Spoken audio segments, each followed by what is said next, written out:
BJP के राष्ट्रीय महासचिव तरुण चुग आज जयपुर आए और जयपुर आने के बाद प्रदेश कार्यालय पर उन्होंने एक जयपुर संभाग और अजमेर संभाग की मीटिंग ली। इस मीटिंग में उन्होंने प्रदेश भर में वंदे मातरम गायन को लेकर ये मीटिंग की। वहीं उन्होंने मीडिया से बात करते हुए क्या कुछ कहा, सुनिए। पूरे देश के अंदर वंदे मातरम के 150 वर्ष पूरे होने पर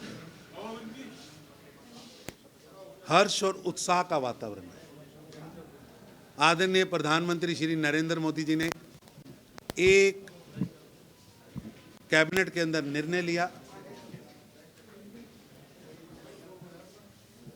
कि देश के अंदर 150 वर्ष पूरे होने की वर्ष पर वंदे मातरम के कार्यक्रम पूरे देश में होंगे और सामूहिक होंगे।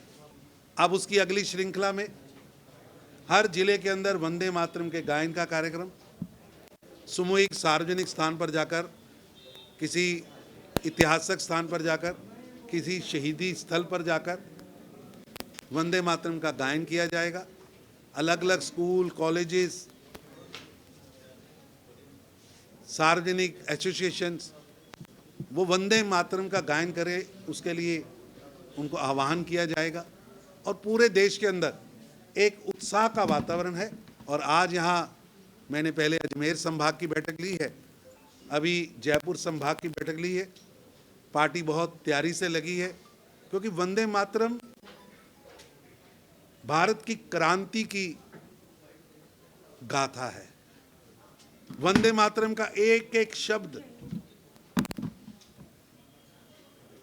राष्ट्रभक्ति, अपनी मातृभूमि के प्रति समर्पण, अपनी मातृभूमि का गान है।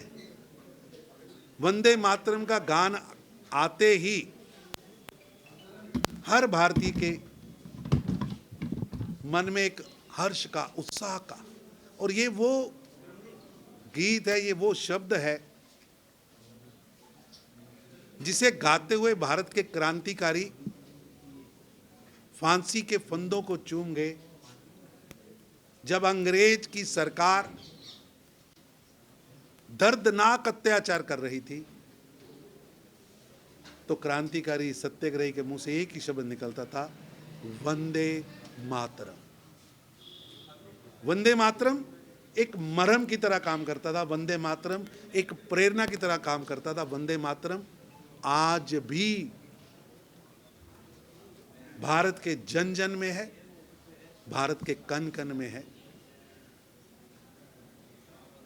कितनी सीटों पर? बिहार के अंदर बिहार की जनता ने दादागिरी, रंगदारी, जंगल राज, चारा घोटाला, इन सब को सजा दी है। वोट नहीं, सजा दी है और वो सजा 14 तारीख के परिणामों में स्पष्ट दिखेगी। निश्चित रूप से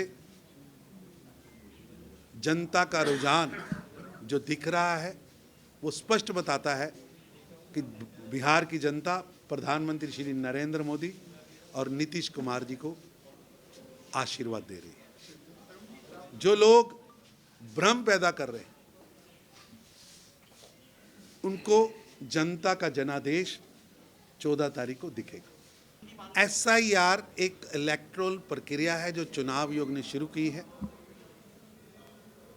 जिसका महत्वपूर्ण काम है और देश के 12 राज्यों में ये SIR का सेकंड फेज चालू हुआ है, जिसका उद्देश्य है घुसपैठिया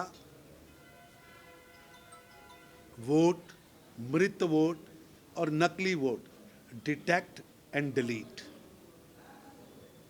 और देश के 12 राज्यों में वो प्रक्रिया बहुत तेजी से चल रही है। पता नहीं कुछ लोग घुसपैठियों की पैरवी कर रहे हैं। नाम तो वोट चोरी की बात करते हैं, लेकिन घुसपैठियों के लिए यात्रा कर रहे हैं। भारत का संविधान मतदाता की रक्षा की बात करता है और कोई भी विदेशी मतदाता नहीं हो सकता और कोई भी विदेशी मेरे देश के अंदर कौन सरकार बनाएगा, कौन नेता होगा, वो तय कैसे कर सकता है। चाहे डीएमके हो और चाहे टीएमसी हो और चाहे राहुल गांधी के नेतृत्व का इंडी गठबंधन हो, वो देश की सत्ता चुनने का अधिकार घुसपैठियों को देना चाह रहे हैं। किसी भी सूरत में ये नहीं होगा।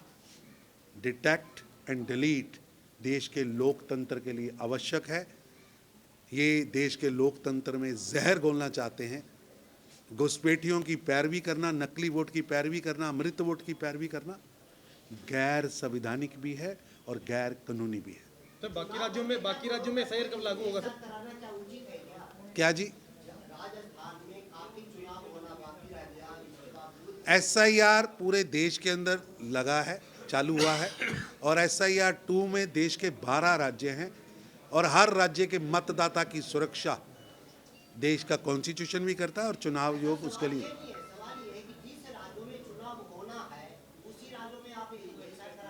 एसआईआर एक प्रक्रिया है जो हर 20 साल बाद होती है और वो प्रक्रिया समय पर हो रही है, इससे पहले भी कई बार हो चुकी है। बाकी